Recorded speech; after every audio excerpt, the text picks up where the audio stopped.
અમરેલી જિલ્લાના રાજુલા તાલુકાના વાવેરા ગામ નજીક રાજુલા વાવેરા રોડ પર ફરી એકવાર અકસ્માત સર્જાયો હતો.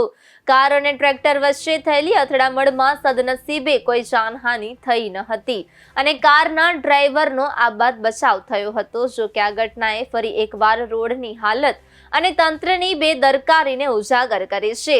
સ્થાનિકોના જણાવ્યા મુજબ આ રોડ પર અવારનવાર અકસ્માતો સર્જાતા રહે છે. પાઇપલાઇન નાખતી એજન્સી દ્વારા રસ્તા પર મોટા ખાડાઓ ખોદવામાં આવ્યા છે, પરંતુ કામ પૂર્ણ થયા બાદ ખાડાઓ યોગ્ય રીતે પૂરવામાં આવ્યા નથી.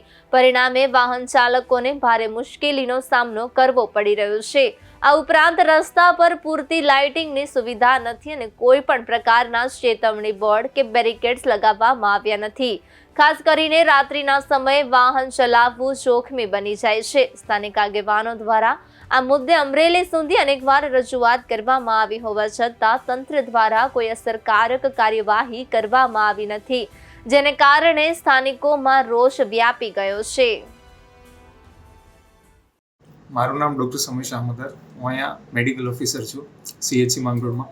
આજે રહીજ નજીક ખાનગી બસ પલટી જતા આશરે 25 જણાને ઈજા થયેલી છે, જે અહીંયા આવેલા છે, અને એમાંથી 20ને ગંભીર ઈજા હતી, જેમાંથી 19 જેટલા આશરે જુનાગઢ રેફર થયેલા છે અને 2 જણાનું મૃત્યુ થયેલ છે.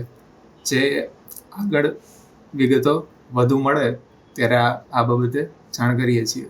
જાણવા મળ્યું છે 4 જણાને વધુ ઇન્જરી છે.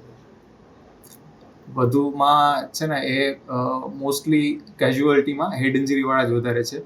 એક એક્સિડેન્ટલ એમ્પ્યુટેશન વાળું અને 3 સિવિયર હેડ ઇન્જરીવાળા છે. એવા લોકો ક્યાંના છે કંઈ તમને ખ્યાલ? એ છે ને ભાવનગરથી શ્રદ્ધાળુ જ હતા, જે પિલગ્રિમેજ ઉપર હતા, ને ત્યાંથી જ અહીંયા રહીજની નજીક એક્સિડન્ટ થયેલું છે, જેમાં બસ પલટી ગઈ હતી.